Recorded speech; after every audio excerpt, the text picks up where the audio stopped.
नमस्कार।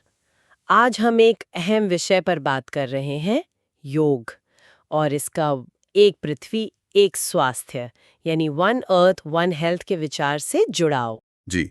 और इसके लिए हमारे पास हंडिया पीजी कॉलेज में हुई एक संगोष्ठी की प्रेस विज्ञप्ति है। हाँ, लगता है योग और जो हमारी पारंपरिक चिकित्सा पद्धतियां हैं उनको लेके आजकल दुनिया भर में काफी उत्सुकता बढ़ रही है। बिल्कुल।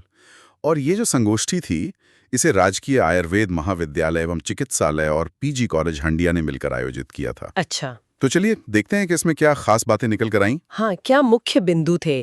क्योंकि मुझे लगता है ये सिर्फ आसन प्राणायाम की बात नहीं होगी। नहीं, बिल्कुल नहीं। यहाँ जो दिलचस्प बात है वो ये कि संगोष्ठी का जो केंद्रीय विचार था वो सिर्फ व्यक्तिगत स्वास्थ्य तक ही सीमित नहीं था। इसमें योग को मानवता, पर्यावरण और क्या कहते हैं वैश्विक कल्याण से जोड़ने पे जोर दिया गया। मतलब ये समझने की कोशिश हुई कि योग कैसे व्यक्ति और प्रकृति के बीच एक संतुलन स्थापित कर सकता है। अच्छा, ये तो काफी गहरा विचार है। हम्म। तो कॉलेज के प्रधानाचार्य डॉक्टर विवेक पांडे ने क्या कहा इस बारे में? डॉक्टर पांडे ने कहा कि योग भारत की प्राचीन परंपरा का एक अनमोल उपहार है, ये तो हम सब जानते ही हैं। हाँ, ये तो है। पर उन्होंने ये भी जोड़ा कि आजकल युवा इसे स्वास्थ्य के बेहतरीन माध्यम के रूप में अपना रहे हैं। युवाओं का जिक्र महत्वपूर्ण है। जी। और फिर आयुर्वेद कॉलेज के डॉक्टर राकेश कुमार ने इस बात को और आगे बढ़ाया। कैसे? उनके अनुसार योग सिर्फ व्यक्ति के लिए नहीं बल्कि ये पूरी मानवता और पर्यावरण के कल्याण की भावना को दर्शाता है। अच्छा। ये सीधा सीधा एक पृथ्वी एक स्वास्थ्य की जो अवधारणा है उससे जुड़ता है। मतलब सबका स्वास्थ्य एक दूसरे से जुड़ा है, इंसान का भी प्रकृति का भी। समझ गई। मतलब व्यक्तिगत स्तर पर किया गया योग भी एक तरह से सामूहिक और पर्यावरणीय स्वास्थ्य को प्रभावित करता है।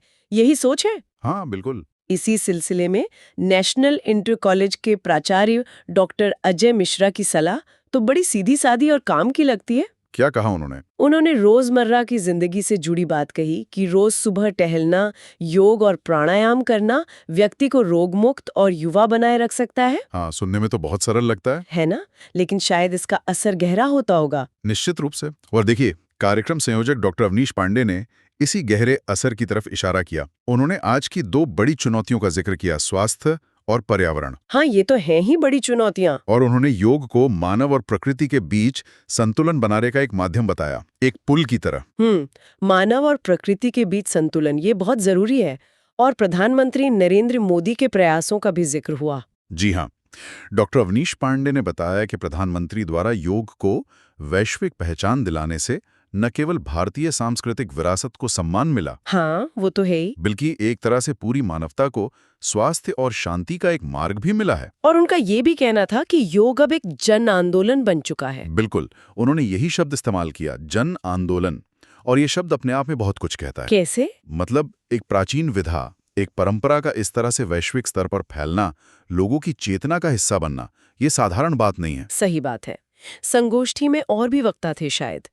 Professor Munna Singh, doctor Somesh Narayan Singh. हाँ, डॉक्टर प्रियंका सिंह, डॉक्टर सुषमा तिवारी, इन सब ने भी योग पर महत्वपूर्ण जानकारी दी। तो लगता है काफी अलग अलग पहलुओं पर बात हुई होगी। और बात सिर्फ विशेषज्ञों तक ही सीमित नहीं रही, जैसा कि अक्सर होता है। नहीं, यही तो अच्छी बात थी। छात्रों ने भी इसमें बढ़ चढ़कर हिस्सा लिया। अच्छा, जैसे? डॉक्टर शुभम पाठक, अमन प्रताप सिंह, आयुष श्रीवास्तव, सौम्या सोनी, इन छात्रों ने योग के वैज्ञानिक महत्व पर अपनी बात रखी। वाह, ये दिखाता है कि युवा पीढ़ी भी इसे सिर्फ परंपरा नहीं बल्कि विज्ञान की नजर से भी देख रही है। जी। और उन्होंने आयुर्वेदिक कॉलेज से पीजी कॉलेज तक जागरूकता फैलाने के लिए एक रैली भी निकाली। अरे वाह, मतलब प्रैक्टिकल एक्शन भी हुआ। हाँ, तो ये सिर्फ एक संगोष्ठी नहीं थी बल्कि एक तरह का संदेश था कि योग को सिर्फ कमरे के अंदर का अभ्यास ना समझें। तो इस पूरी चर्चा का सार क्या निकाल सकते हैं हम? क्या मुख्य संदेश था इस संगोष्ठी का? देखिए, मुझे लगता है मुख्य संदेश ये था कि योग केवल एक व्यायाम या आसन नहीं है। सही। बल्कि ये एक समग्र दृष्टिकोण है, एक जीवन शैली है जो व्यक्तिगत स्वास्थ्य को पृथ्वी और समाज के स्वास्थ्य से जोड़ती है। हाँ, और ये एक प्राचीन ज्ञान है जो आज की चुनौतियों का समाधान सुझाता है, चाहे वो स्वास्थ्य की हो या पर्यावरण की। बिल्कुल। इसे सिर्फ अतीत की धरोहर नहीं बल्कि भविष्य के लिए एक उपयोगी प्रासंगिक साधन के रूप में देखा जा रहा है। तो जाते जाते एक सवाल मन में आता है। जी। जब योग को जन आंदोलन कहा जाता है, जैसा कि डॉक्टर अवनीश पांडे ने कहा, हाँ। तो इसका असल में मतलब क्या है? क्या कोई भी प्राचीन परंपरा इस तरह का रूप ले सकती है?